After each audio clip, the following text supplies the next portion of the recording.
दोस्तों, मैं चाहता हूं कि आप अभी इसी वक्त अपने आसपास की आवाज़ों को भूल जाएं, अपने फ़ोन की नोटिफिकेशन को नज़रअंदाज कर दें और मेरे साथ एक टाइम मशीन में बैठें। हम पीछे नहीं जा रहे हैं, हम आगे जा रहे हैं, आज से 30 या 40 साल आगे। कल्पना कीजिए, आप एक पुराने से कमरे में बैठे हैं, खिड़की से हल्की धूप आ रही है, आपके बाल पूरी तरह सफ़ेद हो चुके हैं, चेहरे पर वक्त की लकीरें हैं और आंखों में एक अजीब सी थकान है। शरीर अब साथ नहीं देता, घुटनों में दर्द रहता है। डॉक्टर ने कुछ दवाइयां लिखी हैं जो बहुत ज़रूरी हैं लेकिन महंगी भी हैं। अब उस बूढ़े इंसान की यानी अपनी जेब टटोलिए। क्या वहाँ पैसा है? या फिर आप इस इंतज़ार में दरवाजे की तरफ देख रहे हैं कि कब आपका बेटा या बेटी आएंगे और आपकी ज़रूरतें पूरी करेंगे? क्या उस उम्र में जब आपको इज्जत और सुकून की सबसे ज़्यादा ज़रूरत है, आप किसी के सामने हाथ फैलाने को मजबूर होंगे? ये तस्वीर डरावनी है, बहुत डरावनी। और सबसे कड़वा सच ये है कि हम में से ज़्यादातर लोग अनजाने में ही सही इसी भविष्य की तरफ तेज़ी से बढ़ रहे हैं। हम जवानी के नशे में ये भूल जाते हैं कि ये ऊर्जा, ये नौकरी, ये हर महीने आने वाली सैलरी, ये सब हमेशा नहीं रहने वाला। एक दिन संगीत बंद होगा, एक दिन सैलरी का मैसेज आना बंद हो जाएगा। तब क्या होगा? आज हम जिस किताब की गहराइयों में उतरने जा रहे हैं उसका नाम है इन्वेस्टोनॉमी, जिसे लिखा है भारत के सबसे विश्वसनीय फाइनेंस गुरुओं में से एक प्रांजल कामरा ने। ये किताब सिर्फ पैसा कैसे बढ़ाएं इस पर नहीं है, ये इस पर है कि इज्जत और आज़ादी के साथ कैसे जिएं। ये एक चेतावनी है, एक गाइड है और एक मशाल है जो आपको वित्तीय अंधेरे से बाहर निकाल सकती है। कहानी की शुरुआत करते हैं हमारे समाज के सबसे बड़े झूठ से। बचपन से हमें क्या सिखाया गया? बेटा, खूब पढ़ाई करो, अच्छी नौकरी लो और पैसे बचाओ। हमारे माता पिता गलत नहीं थे, उनके ज़माने में दुनिया अलग थी। लेकिन आज सिर्फ पैसे बचाना ही आपको गरीब बनाने के लिए काफ़ी है। जी हाँ, आपने सही सुना। अगर आप अपनी कमाई का हिस्सा बचाकर अलमारी में रख रहे हैं या सिर्फ बैंक अकाउंट में छोड़ रहे हैं तो आप अमीर नहीं बन रहे, आप हर पल गरीब हो रहे हैं। क्यों? क्योंकि आपके घर में एक अदृश्य चोर घुस चुका है। ये चोर ना खिड़की तोड़ता है ना ताला, लेकिन ये आपकी तिजोरी में रखे धन को कुतर कुतर कर खाता जा रहा है। इस चोर का नाम है इन्फ्लेशन यानी महंगाई। महंगाई वो दीमक है जो नजर नहीं आती लेकिन बुनियाद खोखली कर देती है। सोचिए, आज से 10 साल पहले 100 रुपए में क्या आता था और आज क्या आता है? पेट्रोल के दाम याद कीजिए, दूध के दाम याद कीजिए। पैसा वही है, नोट वही है, लेकिन उसकी ताकत कम हो गई है। प्रांजल कामरा हमें समझाते हैं कि अगर आपका पैसा तिजोरी में पड़ा है तो उसकी वैल्यू हर साल 6-7% कम हो रही है। यानी अगर आपने निवेश नहीं किया तो आप खड़े खड़े पीछे जा रहे हैं। इन्वेस्टिंग कोई अमीरों का शौक नहीं है, ये एक मध्यम वर्गीय इंसान की मजबूरी है। ये सर्वाइवल का सवाल है। हमें निवेश अमीर बनने के लिए नहीं करना है, हमें निवेश इसलिए करना है ताकि हम कम से कम अपनी आज की जीवन शैली को बुढ़ापे तक बचा सकें। लेकिन समस्या ये है कि जैसे ही निवेश शब्द आता है हमारे दिमाग में डर का सायरन बजने लगता है। हमें लगता है शेयर बाजार मतलब जुआ, हमें लगता है रिस्क, हमें लगता है कि हमारा पैसा डूब जाएगा। और इसी डर का फायदा उठाते हैं वो लोग जो हमें गलत फाइनेंशियल प्रोडक्ट्स बेचते हैं। इन्वेस्टोनॉमी किताब का सबसे बड़ा मकसद यही है, हमें वित्तीय साक्षरता देना ताकि कोई हमें बेवकूफ़ ना बना सके। प्रांजल कहते हैं कि पैसा कमाना आसान है, उसे बचाना मुश्किल है, लेकिन उसे बढ़ाना एक कला है, एक तपस्या है। तो चलिए इस तपस्या के पहले चरण पर चलते हैं। निवेश करने से पहले, दौलत बनाने के सपने देखने से पहले हमें अपने पैरों के नीचे की ज़मीन पक्की करनी होगी। कल्पना कीजिए, आप एक बहुत बड़ा महल बनाना चाहते हैं। क्या आप सीधे ईंटें रखना शुरू कर देंगे? नहीं, पहले आप एक मजबूत नींव बनाएंगे। फाइनेंशियल दुनिया में उस नींव का नाम है इंश्योरेंस। लेकिन रुकिए, इंश्योरेंस को निवेश समझने की गलती मत कीजिएगा। भारत में सबसे बड़ा घोटाला यही है, इंश्योरेंस कम इन्वेस्टमेंट। आपके चाचा, आपके पड़ोसी या बैंक का कोई एजेंट आपको ऐसी पॉलिसी चिपका जाता है जहां आपको कहा जाता है, सर 20 साल तक पैसे दीजिए, अगर कुछ हुआ तो परिवार को पैसा मिलेगा और अगर कुछ नहीं हुआ तो 20 साल बाद दुगना पैसा वापस मिलेगा। सुनने में कितना अच्छा लगता है ना? आम के आम, गुठलियों के दाम। लेकिन प्रांजल कहते हैं कि ये सबसे जहरीली गोली है। क्यों? क्योंकि ऐसी पॉलिसीज में ना तो आपको ढंग का इंश्योरेंस मिलता है, कवर बहुत कम होता है, और ना ही ढंग का रिटर्न, मुश्किल से 4-5%। ये 5% का रिटर्न तो महंगाई से भी कम है। यानी आप 20 साल तक पैसा फंसाकर अपना नुकसान कर रहे हैं। तो सही तरीका क्या है? सही तरीका है चीजों को अलग रखना। इंश्योरेंस सिर्फ सुरक्षा के लिए है और इन्वेस्टमेंट दौलत बढ़ाने के लिए। आपको 2 तरह के कवच चाहिए। पहला, टर्म इंश्योरेंस। ये वो प्लान है जहां आप एक छोटा सा प्रीमियम देते हैं और बदले में आपको बहुत बड़ा कवर, जैसे 1 करोड़ या 2 करोड़ मिलता है। शर्त यह है कि पैसा तभी मिलेगा जब आपकी मृत्यु होगी। अगर आप जिंदा रहे तो कुछ वापस नहीं मिलेगा। और यही बात हमें चुभती है। हम सोचते हैं अरे पैसा बर्बाद हो गया। लेकिन दोस्तों, क्या आप अपनी कार का इंश्योरेंस कराते वक्त सोचते हैं कि काश एक्सीडेंट हो जाए ताकि पैसा वसूल हो सके? नहीं ना। तो अपनी जिंदगी के साथ ऐसा क्यों? टर्म इंश्योरेंस आपके परिवार के लिए एक लव लेटर है। ये वादा है कि अगर मैं कल नहीं भी रहा तो मेरे बच्चों की पढ़ाई नहीं रुकेगी, घर की छत नहीं छिन जाएगी। दूसरा कवच है हेल्थ इंश्योरेंस। एक बीमारी, सिर्फ एक बड़ी बीमारी आपकी पूरी जिंदगी की जमा पूंजी को साफ कर सकती है। आज के जमाने में हॉस्पिटल का बिल 10 से 15 लाख होना आम बात है। अगर आपके पास हेल्थ इंश्योरेंस नहीं है तो आप अमीर बनने की रेस में दौड़ नहीं रहे, आप बारूद के ढेर पर बैठे हैं। प्रांजल समझाते हैं कि जब तक आपके पास ये दोनों कवच नहीं है तब तक शेयर बाजार या म्यूचुअल फंड्स की तरफ देखना भी गुनाह है। पहले सुरक्षा, फिर कमाई। जब सुरक्षा का घेरा बन गया तब हम आते हैं उस जादुई दुनिया में जिसे दुनिया का 8वां अजूबा कहा जाता है, कंपाउंडिंग। आपने बचपन में वो कहानी सुनी होगी जहां एक राजा से एक ज्ञानी ने शतरंज के खाने पर चावल के दाने मांगे थे। पहले खाने में 1, दूसरे में 2, तीसरे में 4, चौथे में 8 और 64वें खाने तक आते आते इतना चावल हो गया कि पूरी दुनिया में नहीं था। कंपाउंडिंग हमारी समझ से परे काम करती है। इसे एक बहुत ही व्यावहारिक और भावनात्मक उदाहरण से समझते हैं। 2 दोस्त हैं, अजय और विजय। दोनों 25 साल के हैं। अजय थोड़ा समझदार है। उसने सोचा मैं अपनी पहली सैलरी से ही निवेश शुरू करूंगा। उसने सिर्फ 5,000 रुपए महीने की SIP यानी सिस्टमैटिक इन्वेस्टमेंट प्लान शुरू की। विजय ने सोचा यार अभी तो जवानी है, अभी तो जिंदगी जीने के दिन है, बाद में देखेंगे। विजय ने 10 साल इंतजार किया। जब वो 35 का हुआ उसे अकल आई। उसने सोचा मैंने बहुत देर कर दी, अब मैं अजय से दुगना यानी 10,000 रुपए महीने निवेश करूंगा। अब जरा गणित देखिए। अजय ने 25 से 35 तक निवेश किया और फिर छोड़ दिया, सिर्फ 10 साल। विजय ने 35 से 60 तक निवेश किया, पूरे 25 साल। आपको क्या लगता है 60 साल की उम्र में किसके पास ज्यादा पैसा होगा? हमारा दिमाग कहता है विजय, क्योंकि उसने ज्यादा पैसे लगाए और ज्यादा समय तक लगाए। लेकिन कंपाउंडिंग का जादू देखिए, अजय का पैसा विजय से कहीं ज्यादा होगा। क्यों? क्योंकि अजय के पैसे को बढ़ने के लिए समय मिला। दोस्तों, इन्वेस्टिंग में पैसा राजा नहीं है, समय राजा है। अगर आज आप 20-22 साल के हैं और ये सुन रहे हैं तो आप वॉरेन बफे से भी ज्यादा अमीर हैं, क्योंकि आपके पास वो संपत्ति है जो उनके पास नहीं है, वक्त। हर वो दिन जो आप कल से शुरू करूंगा कहकर टाल रहे हैं, आप अपने भविष्य के करोड़ों रुपयों को आग लगा रहे हैं। कंपाउंडिंग का मजा तब नहीं आता जब 5 का 10 होता है, मजा तब आता है जब 500 का 1000 और 1000 का 2000 होता है और वो बड़ा नंबर बनने में वक्त लगता है।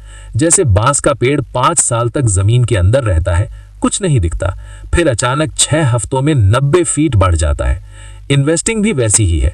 शुरू के सालों में आपको लगेगा कुछ नहीं हो रहा, आप निराश होंगे, छोड़ने का मन करेगा। लेकिन जो इस बोरिंग समय में टिका रहा वही आगे चलकर रईस बनता है। अब सवाल यह है कि निवेश करें कहां? हमारे देश में निवेश का मतलब होता है FD, सोना और रियल एस्टेट। प्रांजल कामरा ने इस किताब में इन तीनों की धज्जियां उड़ाई हैं, लेकिन तर्क के साथ। चलिए पहले सोने की बात करते हैं। हम भारतीयों का सोने से भावनात्मक लगाव है। हमें लगता है सोना सबसे सुरक्षित है, लेकिन पिछले 20-30 सालों का डेटा देखिए, सोने ने सिर्फ महंगाई को मात देने जितना रिटर्न दिया है। सोना आपको अमीर नहीं बनाता, सोना सिर्फ आपकी अमीरी को सुरक्षित रखता है। ये एक हेज है, निवेश नहीं। फिर आता है रियल एस्टेट। जमीन खरीद लो, दाम बढ़ेंगे ही। ये आधा सच है। रियल एस्टेट में सबसे बड़ी दिक्कत है टिकट साइज। आपको एक प्रॉपर्टी लेने के लिए लाखों करोड़ों चाहिए, और अगर आपको कल 5 लाख रुपए की जरूरत पड़ी तो क्या आप अपने घर का एक कमरा बेच सकते हैं? नहीं, आपको पूरा घर बेचना पड़ेगा, और वो भी तुरंत नहीं बिकेगा। इसे कहते हैं लिक्विडिटी की कमी। और पिछले कुछ सालों में रियल एस्टेट का रिटर्न भी बैंक FD के बराबर या उससे कम हो गया है। और अंत में हमारी प्यारी FD। एफडी सुरक्षित है, लेकिन जैसा मैंने शुरू में कहा, टैक्स और महंगाई काटने के बाद एफडी का रिटर्न अक्सर नेगेटिव होता है। एफडी में पैसा रखना मतलब धीरे धीरे अपने पैसे की हत्या करना। तो फिर रास्ता क्या है? रास्ता है इक्विटी यानी शेयर बाजार। लेकिन डरिए मत, प्रांजल ये नहीं कह रहे कि आप सीधे जाकर शेयर खरीदें और ट्रेडिंग करने लगें। वो बात कर रहे हैं भारत की कंपनियों की ग्रोथ में हिस्सेदार बनने की। जब आप बाजार में पैसा लगाते हैं तो आप टाटा, रिलायंस, इन्फोसिस जैसी कंपनियों के मालिक बनते हैं। जैसे जैसे ये कंपनियां कमाती हैं, देश तरक्की करता है, वैसे वैसे आपका पैसा बढ़ता है।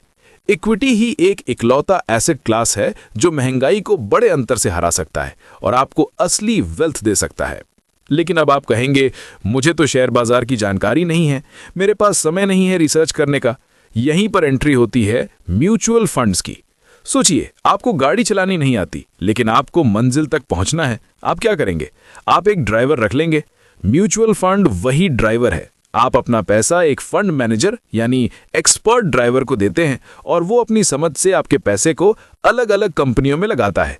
इसके बदले वो आपसे थोड़ी सी फीस लेता है। ये उन लोगों के लिए सबसे बेहतरीन तरीका है जो नौकरी पेशा हैं और शेयर बाजार को ट्रैक नहीं कर सकते। यहाँ पर प्रांजल एक बहुत बड़ा सीक्रेट बताते हैं जो बैंक वाले आपसे छुपाते हैं। म्यूचुअल फंड दो तरह के होते हैं, रेगुलर प्लान और डायरेक्ट प्लान। जब आप बैंक में जाकर या किसी एजेंट के जरिए म्यूचुअल फंड लेते हैं तो वो रेगुलर प्लान होता है। इसमें आपकी कमाई का एक हिस्सा, लगभग 1%, हर साल उस एजेंट को कमीशन के तौर पर जाता है। आपको लगेगा 1% ही तो है, क्या फर्क पड़ता है? लेकिन कंपाउंडिंग याद है ना? ये छोटा सा 1% लंबे समय में आपके रिटर्न में से 20-30 लाख रुपए खा सकता है। जी हाँ, लाखों का नुकसान। इसलिए इन्वेस्टोनॉमी का नियम नंबर 1, हमेशा डायरेक्ट प्लान में निवेश करें। इसके लिए किसी एजेंट की जरूरत नहीं, आप अपने फोन से 5 मिनट में कर सकते हैं। इस सफर में एक छोटा सा पड़ाव लेते हैं। दोस्तों, ऐसी बारीकियां, ऐसी छोटी छोटी बातें जो लाखों का फायदा करा सकती हैं, अक्सर किताबों में छुप जाती हैं। हमारा मिशन है बुक समरी अड्डा के जरिए इन मोतियों को आप तक पहुंचाना। अगर आपको लग रहा है कि ये बातें आपकी आंखें खोल रही हैं, तो हमारे साथ जुड़ना ना भूलें। सब्सक्राइब का बटन दबाकर आप इस ज्ञान के आंदोलन का हिस्सा बन सकते हैं। ये हमारे लिए सिर्फ एक नंबर नहीं, आपका विश्वास है। आगे बढ़ते हैं। अब हमने जान लिया कि हमें म्यूचुअल फंड में डायरेक्ट प्लान के जरिए और लंबे समय के लिए निवेश करना है। लेकिन क्या यह सफर इतना आसान होगा? बिल्कुल नहीं।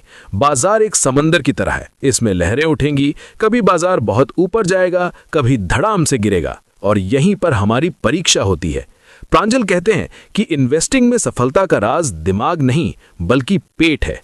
क्या आप में वो पचाने की क्षमता है जब आपका पोर्टफोलियो 20% नीचे दिखे? इंसानी मनोविज्ञान बहुत अजीब है। जब हम बाजार में कपड़े खरीदने जाते हैं और वहां सेल लगी होती है, 50% डिस्काउंट होता है, तो हम टूट पड़ते हैं। हम खुश होते हैं कि सस्ती चीज मिल रही है। लेकिन शेयर बाजार दुनिया की इकलौती ऐसी जगह है जहां जब सेल लगती है यानी बाजार गिरता है, अच्छे शेयर सस्ते मिलते हैं तो लोग डर कर भाग जाते हैं, अरे भागो सब डूब रहा है। और जब सब महंगा हो जाता है तब लोग आते हैं खरीदने। हम उल्टा करते हैं। इन्वेस्टोनॉमी हमें सिखाती है कि गिरावट से डरना नहीं है, उसका स्वागत करना है। गिरावट वो समय है जब अमीर बनने की नींव रखी जाती है। जो इंसान गिरते हुए बाजार में अपना SIP बंद नहीं करता बल्कि और बढ़ा देता है, वही असली विजेता है। प्रांजल एक बहुत खूबसूरत कॉन्सेप्ट समझाते हैं जिसे कहते हैं एसेट एलोकेशन। इसे हम खाने की थाली से समझते हैं। एक अच्छी थाली क्या है? क्या सिर्फ रसमलाई खाकर सेहत बनेगी या सिर्फ कड़वा करेला खाकर सेहत बनेगी? नहीं, आपको बैलेंस चाहिए। रोटी, दाल, सब्जी, सलाद, थोड़ा अचार, थोड़ा मीठा। इन्वेस्टिंग भी ऐसी ही है। इक्विटी यानी शेयर बाजार, ये आपकी थाली की रोटी और सब्जी है। ये मुख्य भोजन है। ये आपको ताकत देगा, ग्रोथ देगा। युवा हैं तो इसका हिस्सा ज्यादा होना चाहिए। डेट यानी बॉन्ड्स, PPF, ये आपकी थाली का सलाद और पानी है। ये आपको ठंडक देता है। जब इक्विटी की मिर्च लगे तो डेट आपको संभालता है। ये सुरक्षा के लिए है। सोना, ये अचार की तरह है। थोड़ा सा हो तो स्वाद बढ़ाता है, लेकिन सिर्फ अचार से पेट नहीं भरता। इन सब का सही मिश्रण ही एक स्वस्थ पोर्टफोलियो बनाता है। कभी सारा पैसा एक जगह मत लगाइए। अगर शेयर बाजार गिरा तो आपका सोना बचा लेगा, अगर दोनों गिरे तो फिक्स्ड इनकम यानी डेट बचा लेगा। इसे कहते हैं डाइवर्सिफिकेशन, यानी अपने अंडे अलग अलग टोकरियों में रखना। किताब के अगले हिस्से में प्रांजल उन युवाओं से बात करते हैं जो शेयर बाजार में ट्रेडिंग करके रातों रात लखपति बनना चाहते हैं। YouTube और Instagram पर ऐसे बहुत से गुरु हैं जो आपको दिखाते हैं कि कैसे उन्होंने एक दिन में 50,000 रुपए कमा लिए। ये देखकर हमारा भी मन ललचाता है, लेकिन प्रांजल सच्चाई का आईना दिखाते हैं। वो कहते हैं कि ट्रेडिंग और इन्वेस्टिंग में जमीन आसमान का फर्क है। ट्रेडिंग एक फुल टाइम जॉब है, ये बहुत स्ट्रेसफुल है और 95% ट्रेडर्स अंत में अपना पैसा गंवाते हैं। ये आंकड़ा याद रखिएगा, 95%। आप जिस 5% को सोशल मीडिया पर देखते हैं वो सर्वाइवर्स हैं। दूसरी तरफ है इन्वेस्टिंग। इन्वेस्टिंग एक पेड़ लगाने जैसा है। आपने बीज बोया, पानी दिया और फिर सबसे मुश्किल काम किया, इंतजार। आपको पेड़ को हर घंटे उखाड़ कर नहीं देखना कि जड़ें कितनी बड़ी हुई। उसे अपना वक्त लेने दीजिए। उसे धूप, बारिश, तूफान यानी बाजार के उतार चढ़ाव झेलने दीजिए। इन्वेस्टिंग बोरिंग होनी चाहिए। अगर इन्वेस्टिंग करते वक्त आपका दिल जोर से धड़क रहा है, आपको पसीने आ रहे हैं, तो आप इन्वेस्टिंग नहीं, जुआ खेल रहे हैं। सही इन्वेस्टिंग वो है जिसे करके आप चैन की नींद सो सकें। पैसा आपके लिए काम करना चाहिए, न कि आप पैसे के लिए परेशान रहें। प्रांजल बिहेवियरल फाइनेंस पर बहुत जोर देते हैं। वो कहते हैं कि हमारा सबसे बड़ा दुश्मन बाजार नहीं, हम खुद हैं। हमारे अंदर कुछ बायसेस होते हैं, जैसे हर्ड मेंटालिटी यानी भेड़ चाल। मेरे दोस्त ने वो शेयर लिया तो मैं भी लूंगा, पड़ोसी ने क्रिप्टो लिया मैं भी लूंगा। हम ये नहीं देखते कि हमारी जरूरत क्या है, हमारा रिस्क कितना है। हम बस भेड़ के पीछे भागते हैं और भेड़ अक्सर खाई में गिरती है। दूसरा है कंफर्मेशन बायस। हम वही सुनना चाहते हैं जो हमें अच्छा लगता है। अगर हमने कोई गलत शेयर ले लिया तो हम उसकी सिर्फ अच्छी खबरें पढ़ेंगे, बुरी खबरों को नजरअंदाज कर देंगे। एक अच्छा इन्वेस्टर वो होता है जो अपनी गलतियों को स्वीकार करे और उनसे सीखे। अब हम इस कहानी के सबसे महत्वपूर्ण और भावनात्मक हिस्से की ओर बढ़ते हैं। आखिर हम ये सब कर क्यों रहे हैं? ये बचत, ये निवेश, ये रिस्क, ये कंपाउंडिंग, इसका अंतिम लक्ष्य क्या है? क्या इसका लक्ष्य सिर्फ बैंक अकाउंट में बहुत सारे जीरो देखना है? क्या इसका लक्ष्य सबसे अमीर आदमी बनकर मरना है? नहीं, इन्वेस्टोनॉमी का दिल यहीं धड़कता है। प्रांजल कहते हैं कि पैसे का असली मकसद है आज़ादी। वो आज़ादी कि आप वो काम कर सकें जो आपको खुशी देता है, न कि वो जो आपकी मजबूरी है। वो आज़ादी कि आप अपने बच्चों के साथ वक्त बिता सकें, न कि ऑफिस में देर रात तक सिर्फ ओवर टाइम के लिए खटते रहें। वो आज़ादी कि आप किसी जहरीले बॉस को ना कह सकें। वो आज़ादी कि आप रात को बिना इस चिंता के सो सकें कि कल का खर्चा कैसे चलेगा। वित्तीय स्वतंत्रता का मतलब ये नहीं है कि आपके पास फेरारी हो या प्राइवेट जेट हो। इसका मतलब ये है कि आपके पास वक्त हो, क्योंकि पैसा तो आप दोबारा कमा सकते हैं, लेकिन जो वक्त अपने परिवार के साथ, अपने माता पिता के साथ, अपने बच्चों के बचपन में नहीं बिताया, वो दुनिया की कोई दौलत वापस नहीं ला सकती। इन्वेस्टिंग आपको आपके समय का मालिक बनाती है। अब जबकि हम इस सफर के अंत की ओर बढ़ रहे हैं, मैं चाहता हूं कि आप एक वादा करें, मुझसे नहीं, उस बूढ़े इंसान से जिसे हमने शुरुआत में देखा था, अपने भविष्य के मैं से। वादा कीजिए कि आप आज अभी एक छोटा सा कदम उठाएंगे, चाहे वो 500 रुपए की SIP शुरू करना हो, चाहे वो अपनी फालतू के खर्चों को रोकना हो, या चाहे वो एक टर्म इंश्योरेंस लेना हो। इंतजार मत कीजिए कि जब मेरी सैलरी बढ़ेगी तब करूंगा, या जब बाजार ठीक होगा तब करूंगा। सही वक्त कभी नहीं आता, सही वक्त अभी है। आप अपनी किस्मत की कलम अपने हाथ में लीजिए। रास्ता लंबा है, ऊबड़ खाबड़ है, रास्ते में डर लगेगा, लालच आएगा, लोग भटकाएंगे, आपको कहा जाएगा अरे म्यूचुअल फंड बेकार है, यहां लगाओ डबल होगा। लेकिन आपको अपने उसूलों पर, अपनी इन्वेस्टोनॉमी पर टिके रहना है। धैर्य रखिए, अनुशासन रखिए और सबसे जरूरी विश्वास रखिए। उस छोटे से बीज पर विश्वास रखिए जो आप आज बो रहे हैं। एक दिन जब आप पीछे मुड़कर देखेंगे तो आपको वो संघर्ष, वो छोटी छोटी बचतें याद नहीं रहेंगी। याद रहेगा तो बस वो सुकून, वो घना वटवृक्ष जिसकी छांव में आप और आपका परिवार सुरक्षित बैठा होगा। और उस दिन आप अपनी जवानी के इस दिन को, इस फैसले को धन्यवाद देंगे। पैसे की दौड़ में इतने अंधे भी मत हो जाइएगा कि जिंदगी जीना भूल जाएं। पैसा साध्य नहीं, साधन है। इसे अपनी खुशी की चाबी बनाइए, बेड़िया नहीं। खुश रहिए, निवेश करते रहिए और सीखते रहिए। और हाँ, अगर इस कहानी ने, इस ज्ञान ने आपके दिल में एक चिंगारी जलाई है, अगर आपको लगता है कि ये बातें किसी की जिंदगी संवार सकती हैं, तो हमारे परिवार बुक समरी अड्डा से जुड़ना ना भूलें। हम यहाँ सिर्फ किताबें नहीं पढ़ते, हम यहाँ जिंदगी के पाठ पढ़ते हैं, साथ मिलकर आगे बढ़ते हैं। आपका एक सब्सक्राइब हमारे हौसले को आसमान देता है। जाते जाते बस इतना कहूं, और अंत में हमारी प्यारी FD सुरक्षित है, लेकिन जैसा मैंने शुरू में कहा, टैक्स और महंगाई काटने के बाद एफडी का रिटर्न अक्सर नेगेटिव होता है। एफडी में पैसा रखना मतलब धीरे धीरे अपने पैसे की हत्या करना। तो फिर रास्ता क्या है? रास्ता है इक्विटी यानी शेयर बाजार। लेकिन डरिए मत, प्रांजल ये नहीं कह रहे कि आप सीधे जाकर शेयर खरीदें और ट्रेडिंग करने लगें। वो बात कर रहे हैं भारत की कंपनियों की ग्रोथ में हिस्सेदार बनने की। जब आप बाजार में पैसा लगाते हैं तो आप टाटा, रिलायंस, इन्फोसिस जैसी कंपनियों के मालिक बनते हैं। जैसे जैसे ये कंपनियां कमाती हैं, देश तरक्की करता है, वैसे वैसे आपका पैसा बढ़ता है। इक्विटी ही एक इकलौता एसेट क्लास है जो महंगाई को बड़े अंतर से हरा सकता है और आपको असली वेल्थ दे सकता है।